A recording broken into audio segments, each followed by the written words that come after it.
You say you hate cigarettes, right? But why you try to become the manager of the tobacco company? You see the conflict? You see the conflict? Because the social pressure here, your family, your children, yeah? Your children, your family. So that's why your attitudes is hating the cigarette, but the behavior here, because the social pressure is so big, so large, so that it affects you. The behavior is that, okay, you try to become the cigarette company manager. But if there's no process, if there's no social pressure, then maybe your attitude now from the cigarette, you don't like it, and of course you don't want to be the manager, but because very weak. But if this one high, and that lead to this one high, okay. And the last one is direct experience.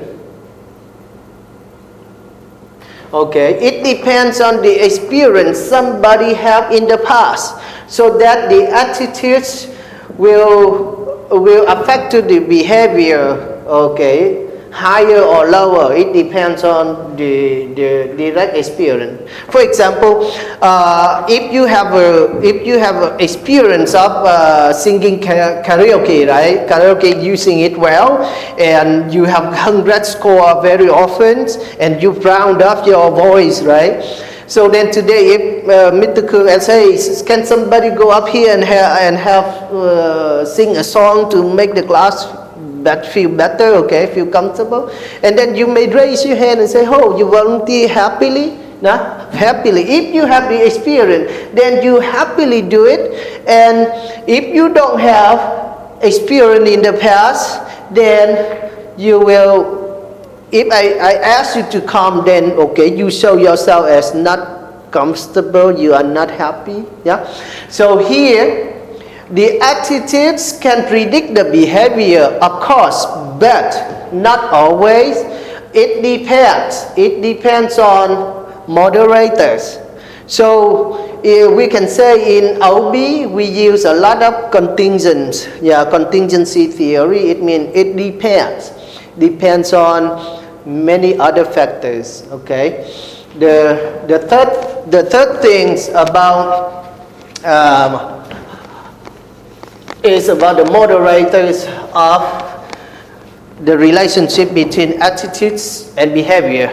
And the next one is self-perception theory. Okay, also about attitudes. Self-perception.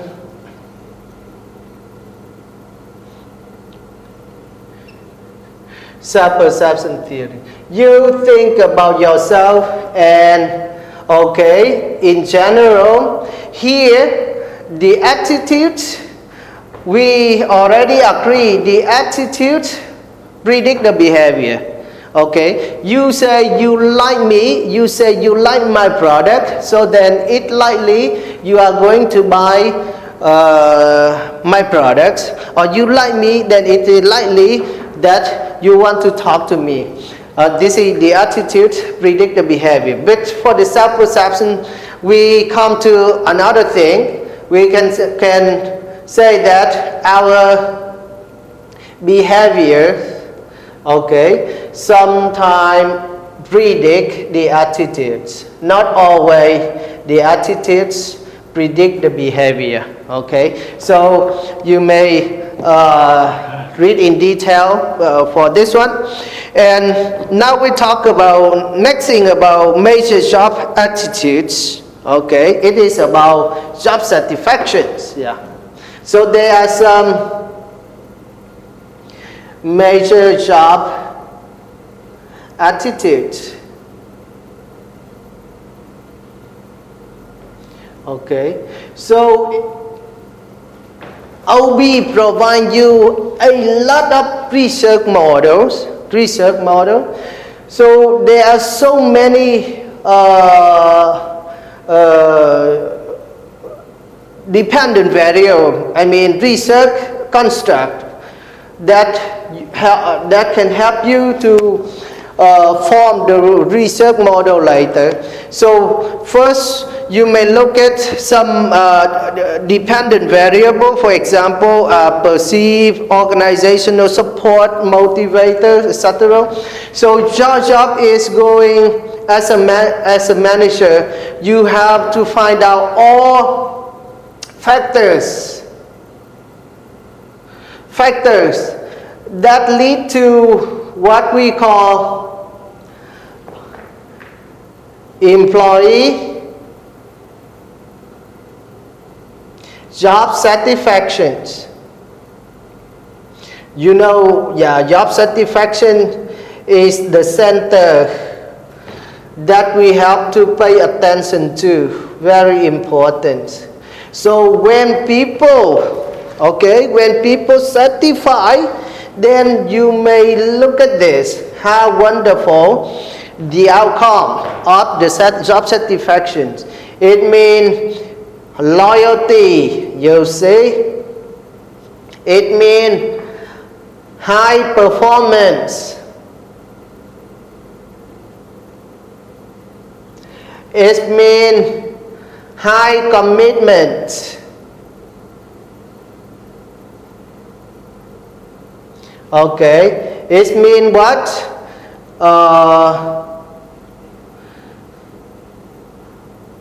Organization, citizenship, behavior. It means customer satisfaction. You know why? Because satisfied employee or employee with high satisfaction go and serve the customer with beautiful smile. You see, serve the customer well, so the customer feels satisfaction. Okay. Oh, sorry. Satisfactions. Okay. And what else? Low turnover.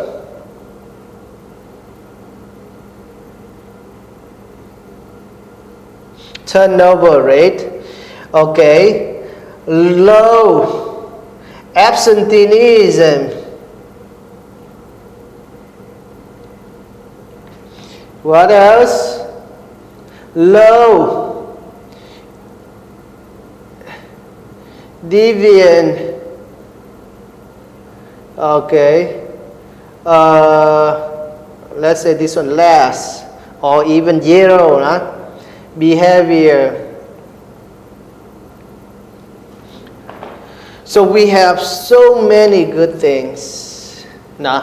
So I give you the full research models, satisfaction as a center. So here are the factors.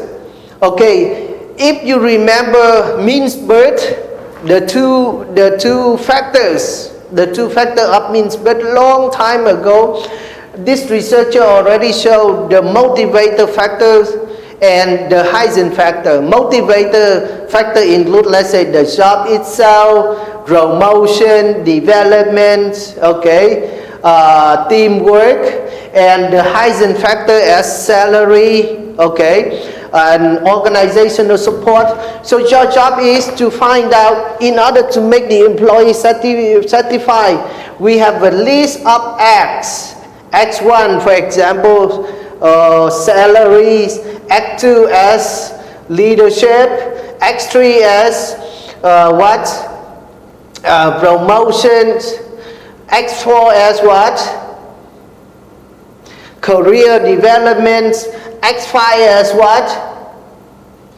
Teamwork, for example, and that. You have to read research recently within 10 or 5 years up to now and find out, okay, at our time, which factors are the most critical factors that lead to job satisfaction.